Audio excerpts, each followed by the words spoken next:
Doyle's been forced into the situation of building the Kawasaki. The Hondas have been dominating improved production touring bike racing in Australia for the last year. On pole position for today's race, Michael Cole, who won the Coca-Cola 800 here 3 months ago on the Honda RSC machine, specially developed in Japan, both in its suspension and in its engine. Almost 1100 cc's of outright brute horsepower going through allegedly a standard frame, but in fact a very sophisticated machine indeed. On second position on the grid on bike 4, Dennis Neal, the man tipped to win today, the local tearaway rider. He's faster than Michael Cole in sprint conditions, and today's 20-lap race has to be seen as a sprint. There's 25 of them on the grid, John, every one of them putting out over 100 brake horsepower from its 1-litre motor. And that's what motorcycle racing is all about. That's why its popularity is continuing to a degree that it is taking over from the people in the car racing field, the cams, who talk about it while the bikes do it. On third position on the grid, bike 9, that's Jim Budd, the lime green leathers, going off now on a warm-up lap. This is where they're headed on the Grand Prix circuit. Michael Cole there, he also won the RI 500 kilometre race at Bathurst. Bud running beside him in the debut of this bike from the brilliant tuner and race bike preparer Neville Doyle, who's campaigned Europe with Greg Hansford, taken him to 2 second places in World Championship Series and 2 third places in the last 2 years.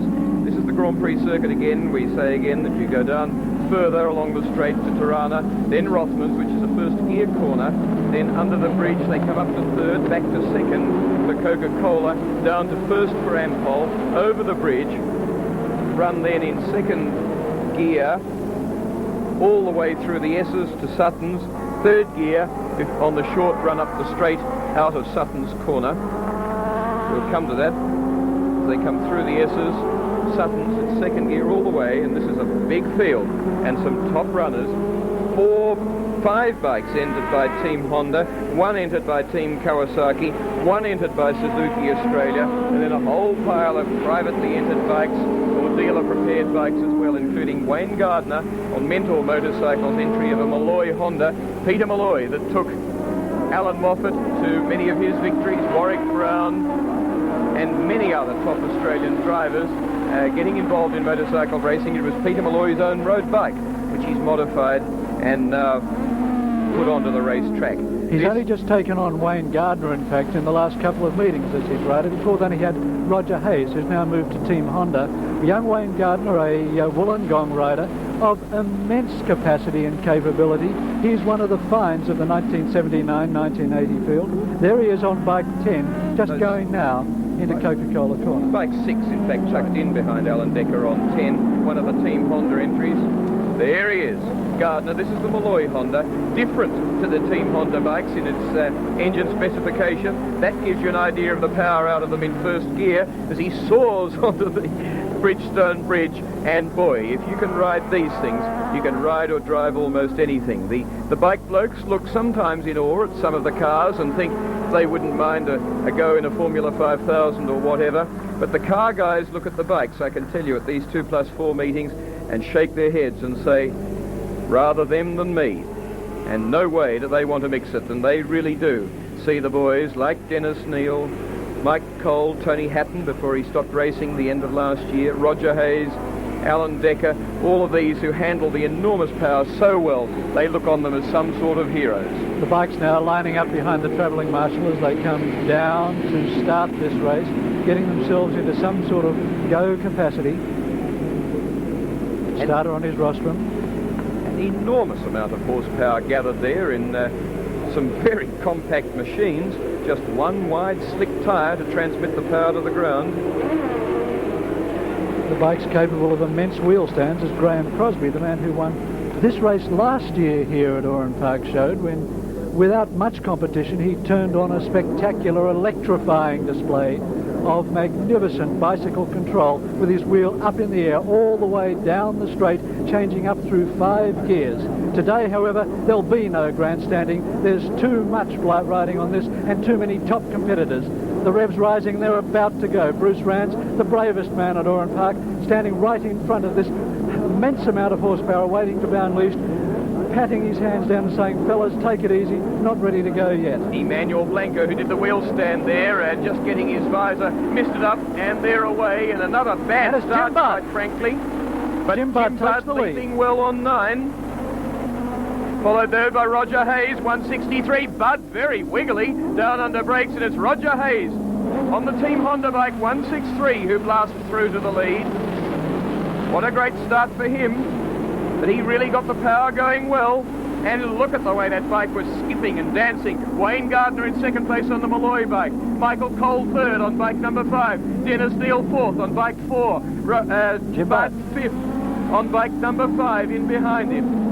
Hayes, the fastest man around here for so long, hasn't ridden a Súperbike in 5 years until he got on this, only in the last couple of months. The bike is not as well developed as some of those chasing him, and Hayes is out to prove something the way he's riding right now. Certainly well and truly right on the limit. Gardner behind him on the Malloy bike, challenging hard now, coming up to edge of the back wheel. Hayes just pulls out in front on Sutton's corner. They are absolutely on the limit, as you say, John Smales. Roger Hayes, Wayne Gardner, number 5 is Michael Cole. The Victorian has had so much success. Dennis Neal down underneath him. Neal, the big boy, up into 3rd place.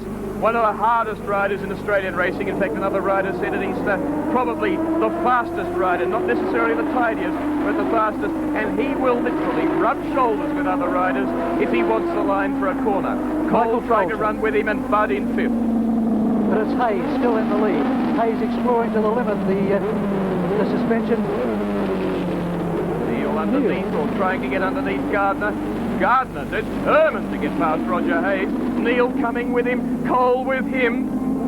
So much horsepower on such a small section of track. Oh, and down goes Budd. But he'll be up and away. Again. Well, that bike was looking wonky, and providing nothing's damaged, he'll be bump starting it and away again. Jim Budd trying to build up speed. He hasn't got enough speed to bump start it. No electrics on this bike, so it has to be push started. Does it go now? No. Tantalising. Nobody there to push it for him. Trying again. 15 kilograms of electrics taken off the bike, but Budd now can't get the thing started. It'll start now, though. He just needs a bit more speed. And it'll be a crackle and a rasp. Not enough speed. See the back wheel locking up there as the field spears away from him. How much compression has that bike got to not start? There it goes. He's away, but he's so far behind the field now, in last position. And in fact, the first of the riders now about to come onto the main straight. Yes, so up in the 5th place now goes Alan Decker, the Victorian on bike 10. So it is Honda's in the first 5 places. Roger Hayes from Wayne Gardner, Dennis Neal, Michael Cole, and Alan Decker. Honda's, look at the chain slapping around on Roger Hayes' bike there, 163, all of them chain drive, because of course that involves the least power loss. And look at the angles of lean of the bikes. Dennis Neal running out wide, Roger Hayes completely and utterly committed into the dip there, and Michael Cole, the little Victorian, in behind them too. Big boy Dennis Neal getting sideways, and coming up to join them, Alan Decker making good ground on the leading quartet. 17 and a half laps to go. This thing should be pacing itself out. Instead, it is a real sprint race with no quarter given. Dennis Neal, the favourite for the race, perhaps hanging back just a little bit, seeing what will happen in front of him with Wayne Gardner, especially a less experienced rider. But no, Neal now slams up, trying to take 2nd place from Wayne Gardner. But Gardner's having none of it as he comes down into BP then and goes underneath Roger Hayes. Hayes takes him out again. Dennis Neal takes the advantage there while the 2 leading riders are having their set to move up just slightly. But Michael Cole now coming up in 4th position. Cole not renowned as a sprint rider, more a long distance rider, but he's giving nothing to these sprint riders now as they reach the end of the main straight, 200 kilometres an hour. Roger Hayes opens up a small gap there. Neal into 2nd place, Gardner back to 3rd, and he won't like it. Big boy Dennis Neal, look at him. Big good-looking man with a greying beard, broke both legs, and he's into the lead. Broke both legs in a bad accident a couple of years ago, but one of the most forceful riders on Australian racetracks. And there he goes into the lead from 3rd to 1st in a matter of a couple of corners. Now wrapping the power on, 9,000 revs. Roger Hayes, look at the standard chassis, flexing and weaving as the bikes go up there, as they force on the 100-odd brake horsepower and ride them so well. Big difference between Neil's bike and Hayes' bike. Neil's bike was fully developed in Japan. The chassis of the bike is a full Japanese workout. Meantime, Roger Hayes' bike there in second position is a local 900cc Honda chassis with the RSC engine put in it. In other words, it's a standard motorcycle with a Formula One engine in it. Now, how can anyone be expected to ride a beast like that? And also waiting for bigger pistons. But here's Wayne Gardner. He wants Roger Hayes. Cole in behind them, and they know the threat that if big boy Dennis Neil gets away, look at the three of them on the straight there. 9,000 revs in third, 9,000 in fourth, then in fifth, and down through the sweeper. But big boy Dennis Neil, so much in command of these big bikes. And it's Michael Cole now into second position. Michael Cole, the long-distance rider, has turned into a sprinter for today. He on the other works RSC Honda. It's just showing that the sophistication of the fully built Japanese motorcycles is where it's all at, because Cole is managing to get ahead of the two local builds. Gardner was arguing over second place, but the others didn't hear his argument and is now in fourth place. And Alan Decker in fifth behind him. And his 20-lap race they've completed. They have 16 to go, 15 at the end of this one. So they're coming up to complete 5 as Neil starts to assert himself in the lead. How does he know the limits of that big bike so well? As he starts to pull away from very similar motorbikes. The big man on the bike, the biggest of them all. So committed, but so riding so beautifully. Look at the fluid flow of the man as the stomach comes right up under his ribcage over the top there, then brakes, and he is extracting every possible bit of performance out of this big RSC Honda of 1,062 cc's. Neil, one of the crashes of Australian motorcycle racing, crashed twice, or once rather, in the Castrol 6 Hour last year, but was alleged to be the man responsible for bringing down Ron Bolden in the same race while the two of them were dicing for the lead. Neil is a man who will give no quarter to any motorcycle rider ever. He is renowned amongst his competitors as being dangerous to be near. He says he's not. He says he's a nice guy, but he wants that piece of track, and if they want to get on it, then they're going to have to force him out of the way. Nonetheless, Neil is just so quick and so fearless on the motorcycle that he's a marvel to behold. He is a nice guy. He's a smiling bloke, and he looks like a dapper, suave businessman, actually. Not at all the public image of a motorcyclist. But my goodness, he can ride a big bike. He is so much in command. Look at that. He is on a production bike. And look at the angles of lean of Dennis Neil on bike number 4. This is virtuoso riding. It's beautiful. The bike is sliding. In fact, the back wheel is getting out past the line of the front wheel, but Neil, with the most beautiful amount of balance and throttle and steering correction, is holding it under control. Standing in the pits, John Bowe and John Wright marvelling at this sort of stuff. They just wish they could send their Formula 5000s around there like that. Well, in fact, John Wright retiring, if you like, from motorcycle racing to Formula 5000 racing because he had 3 bad crashes when he did take up motorcycle racing. Neil right in there on the apex of the corner and just being bumped slightly in behind this big man doing so well. So exciting to watch him ride is number 5, Michael Cole. As you say, John, the enduro, smooth, pacing type rider, but nevertheless, right up with the sprinters, in front of Roger Hayes on 163 in 3rd place, Wayne Gardner in 4th place on 6th, and Wayne Gardner certainly is not going to accept that lying down, and then behind them is Alan Decker on number 10. Look at Gardner, young boy, but rides so well also, not with the experience on these big bikes as such as Dennis Neil and Roger Hayes, who specialised in this area of racing for years. A lot of factory money going into this exercise. This is the equivalent of the Marlborough Holden dealer team or of Ford Australia going motor racing, because a lot of money goes in from Honda Australia and from Kawasaki Australia into these entries. Cole now opening up a small gap again in second position on Roger Hayes in 3rd, and Hayes having a devil of a time to hold out Wayne Gardner, who in fact is riding the bike that Hayes helped to develop with Peter Malloy. Gardner further back there, you can see his bike weaving under speed as he comes out onto the straight. Michael Cole. They come up to lap one of the slower riders. My goodness, these men are riding smoothly and well, and rain is starting to fall. And well, these bikes are all on slick tyres. Well, it'll be a while before the track's wet. We have to see whether the rain continues, but that really could make life very difficult. It's pretty slippery down the back with tyre rubber down there. Gardner up inside on Alan Decker got underneath Wayne Gardner. Decker on 10 has slipped by him, I think. So it's Michael Cole, no, Roger Hayes. So Gardner was very nearly through on Roger Hayes.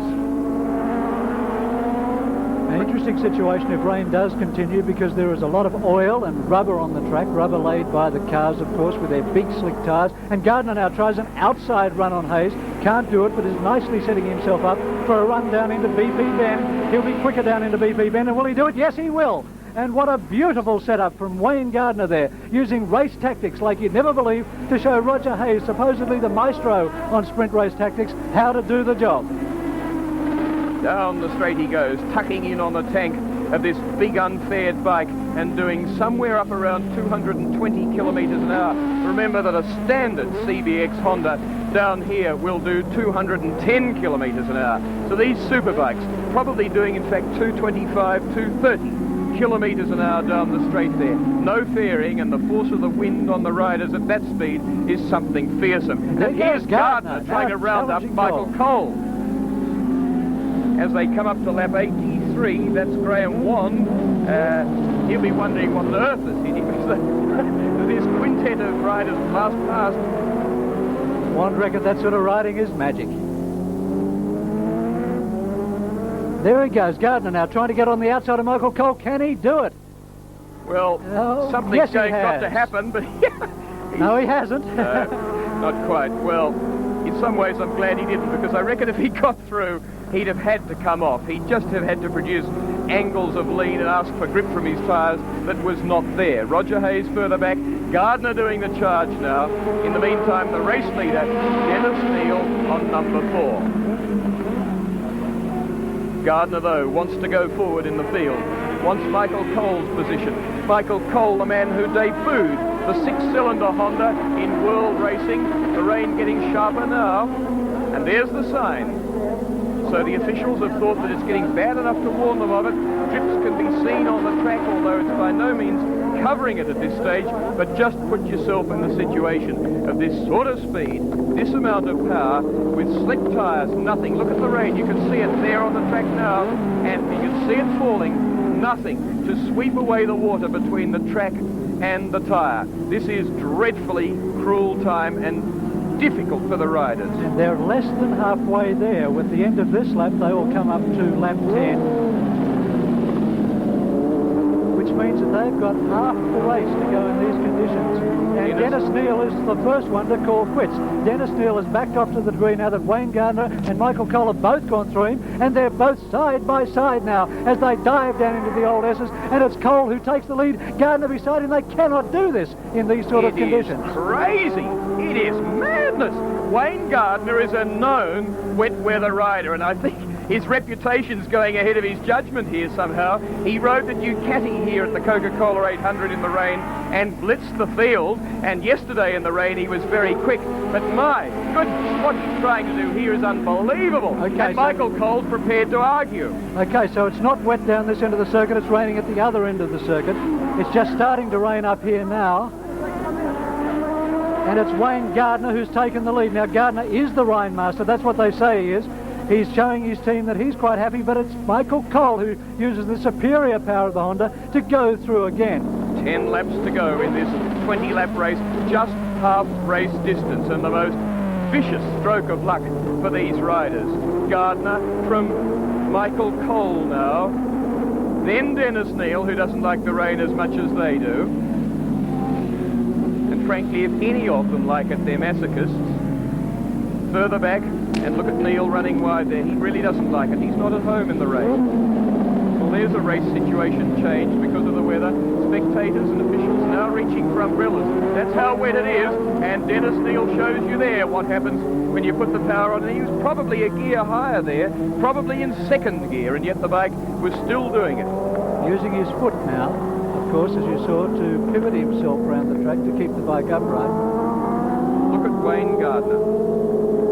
Dennis Steele, stepping his way through the, feeling his way through the puddles, looking out for the oil, but Wayne Gardner doing none of that, using all of the track, and seeming to find a dry line when nobody else can. Wayne Gardner really can feel the track underneath him. He's just edging his way around. The whole point of running on slicks is that, and there's Gardner having a moment, is that they're fine for wet weather running, but there's no way, there's no pattern at all to sweep the water away, and so the water must sit. There's nothing it can do but sit between the tyre and the track, and so you get an aquaplaning situation. It's almost impossible in a car, and on a motorbike it would seem to be impossible, but look at Gardner leaning the bike, feeding the power in beautifully, and going so well, and Michael Cole too in second place, not being disgraced. Track conditions, of course, changing every lap, so as they commit themselves to a corner, they don't know what's going to be at the other end of it. They don't know whether the rain's going to have increased, whether there's going to be more oil placed there. Now there's Jim Budd being lapped now by Wayne Gardner. Budd trying as hard as he can to get this Kawasaki back in the race, but it's obviously been damaged in that fall he had on the second lap, and Budd now in uncharacteristically one lap behind, and nothing he can do about it as young Wayne Gardner sweeps on his winning way. Well, Budd wasn't happy in the rain yesterday with wet weather tyres. He was noticeably less happy than Wayne Gardner, and as he said this morning, I've never won a race yet from my hospital bed. And he's been in a few at his time. But in fact very badly injured last year in a fall at Amaru Park. Took him 3 months to come back to form again, to come second in the Castrol 6 Hour last year. Up there onto goes the Wayne. straight. And just as the riding of Dennis Neal was something to behold in the dry, look at the smoothness and the grip that this young boy is getting out of bike number 6 as he rides it around in the rain. It is really masterful to watch. In the pits, Peter Malloy, his mentor, will be worried so much at the moment because he takes on young people like Wayne Gardner, like Warwick Brown, when Warwick, of course, the Formula 5000 champion, was a very young man, and Malloy has had a magic touch with young people like this to be able to pick talent when it's not got to fruition and to guide it along the way. But Gardner at the moment, a man that must have Malloy very worried because Gardner is pushing this bike awfully hard in these conditions. Rain continues to fall. The straight is not yet saturated by any means. There's lots of spots of rain, but Gardner just looks so at home, and it's where classic style and correct technique just come to the fore. Look at him coming up on Emmanuel Blanco, or in fact Alan Blanco, his brother, on 184, the Kawasaki, rounding him up, going through him, and just in fact showing every other rider in the field how you ride in the rain. He quite dispirited Michael Cole, although when the rain first started to fall, though Cole's not very far behind him, and then as he gets straight, he gives it everything. Looks out over the back, and Cole's not far behind him, probably 3 seconds in arrears. There you see him with Alan Blanco between them. And Cole sweeping past Blanco now, and in fact starting to throw out the challenge again as the track starts to dry off a little bit with the rain easing slightly. It's still falling, but it's just a spit at the moment. And there's Cole. Quite keen to win this race. I wouldn't say desperate, because Cole has developed a very good reputation in long distance races, and he also would have nothing to prove at this particular point by putting himself in a hospital bed. But at the same stage, Cole would love to take out this race just to prove that he has sprint capability as well as long distance. The other thing to remember, John, is that it's a 3-race series to be held at 2 rounds to be held at later Oran Park meetings through the year. So the riders must keep that in mind too, that to take the booty at the end of the series, you want points in all 3 rounds. But there, a shot of Michael Cole. You can see the brace across the front forks, just across the top of that green front mudguard, which is made to stiffen the front forks. One of the problem areas of these big bikes when they start to put a lot of power through the back wheel. And you'll see there the big aluminium clamp, if you can see it, just above the green mudguard, to try and stiffen the forks to stop them flexing when they're cornering and when they're powering out of corners, and also, and most particularly, when they're braking heavily coming into corners. A particularly good bike, in fact, is this Michael Cole one. It's won the Coca-Cola 800 here at Oran Park. It won the Array 500 at Bathurst at Easter time. It's done almost 2,000 racing kilometres so far and has yet not needed any major work in the engine. Team Honda manager Clyde Wolfenden has... And Cole almost gave team manager Clyde Wolfenden a lot of work to do there, as he almost put the machine down, looks down now to see just what's wrong, and it looks like he's out of the race. He's hurt his leg. He has hurt his leg, by the way. He's hurt his leg. I think he's run into, would you believe, another Team Honda bike, number 118, John Fretton. And it's really hurting him. You can see him reaching down to his leg there. Is he going to push on, or is he going to come to the pits? Certainly he'd be silly to push on if he's in real pain. He's got 5.5 laps to go, and Cole cannot continue. He's run into that bike and done some sort of damage to his leg. Fearsome bad luck for Michael Cole.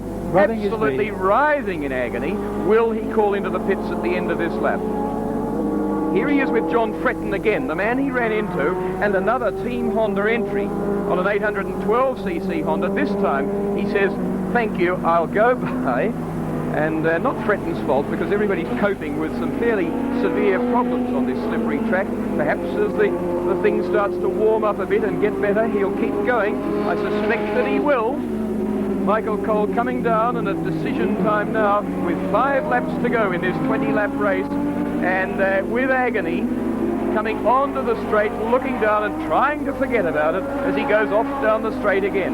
Holding his knee now as he rides down the straight, 120, 125 miles an hour, going flat chat dead again. Michael Cole back into action. The only thing he can now do is commit himself to the riding and try and forget the pain that his leg must obviously be giving him. Max Thompson he's coming up onto there with his longer hair trailing out the back of the helmet on bike number 25, the Total Hunter Suzuki, as Suzuki 1000 rounds him up and dispatches him in no mean fashion, the B-grade rider, and on his way. Well, Cole's injury certainly taken the pressure off Wayne Gardner, who's now in a firm lead. Cole goes up over the Bridgestone Bridge and down into the Essex. There's the leader coming round Sutton's Corner. Up to lap. Jeff Anderson in bike 64 with the wonderful entry name of Equip Confusion. And to add to the confusion is the rain, of course, as Wayne Gardner goes past a team with obviously a fair sense of humour. Gardner looks behind him, cannot see anybody anywhere, and wonders just what is going on. Gardner by and a long gap back to Cole, still holding on to second place. Bike 5. A long way back further in second place. Gardner has blitzed the field under these wet, slippery conditions.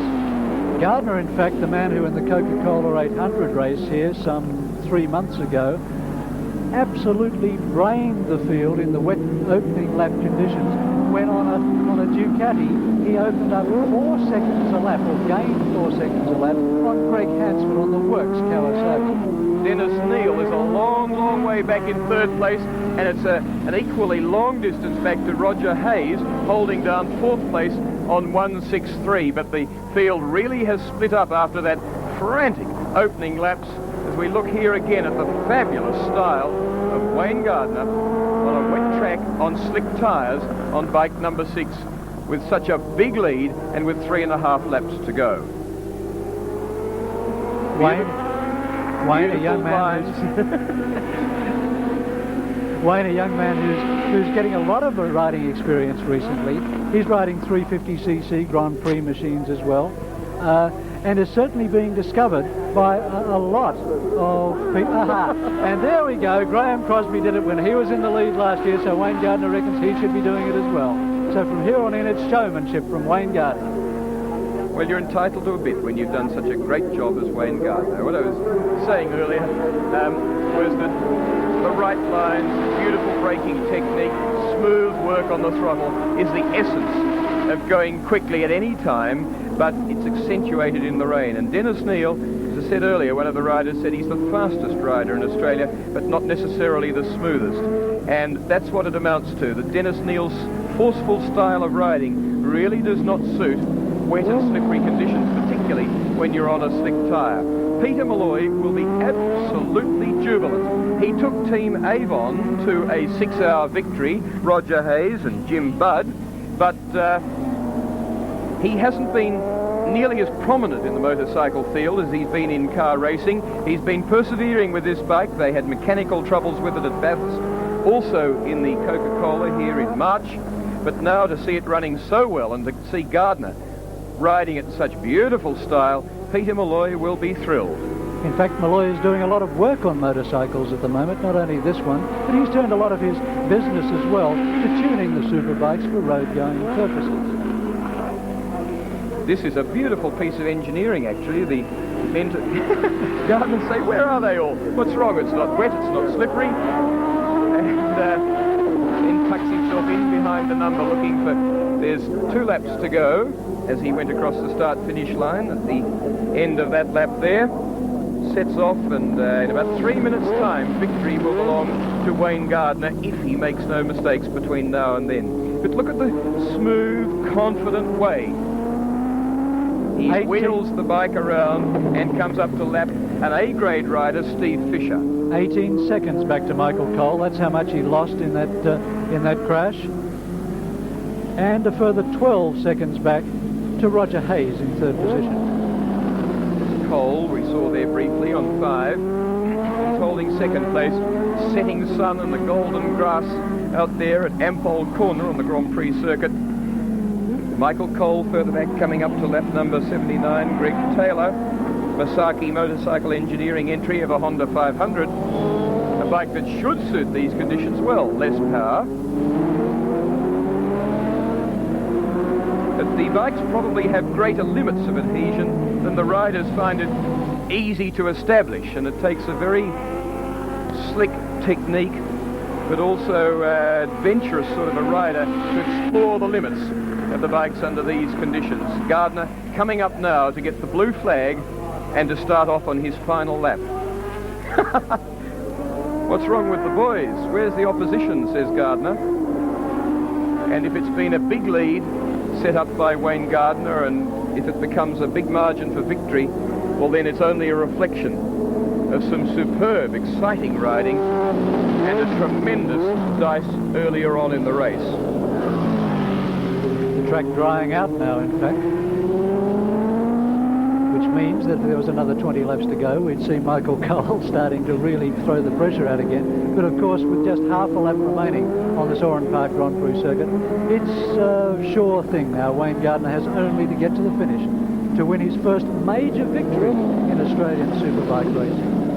Wayne Gardner, the 900 Honda, which is the basis for this bike, about a $3,600 so-called Superbike, a 4-cylinder, twin overhead cam, 4 valves per cylinder bike, 5-speed gearbox as he takes his hand off the handlebars there. And from there, the bike highly modified in the rear swing arm to stiffen that up and to get it handling properly. A bit of rigidity built into the forks, and a lot of work done on engine, exhaust system, carburation and so on by that wizard of race engineering, Peter Malloy. And here's the wizard at the wheel, or at the handlebars, piloting it to victory down into the last corner. BP bend, and the flag marshals, even in the previous lap, acknowledging a superb ride. As they are there, a wheelie, and down to the checkered flag, Wayne Gardner on bike number 6. Gardner yet to take lessons from Graham Crosby about how to do that wheel stand properly. He couldn't hold it right to the checkered flag, and of course he should be if he's going to be a winner in Superbike racing in Australia. In cycling action,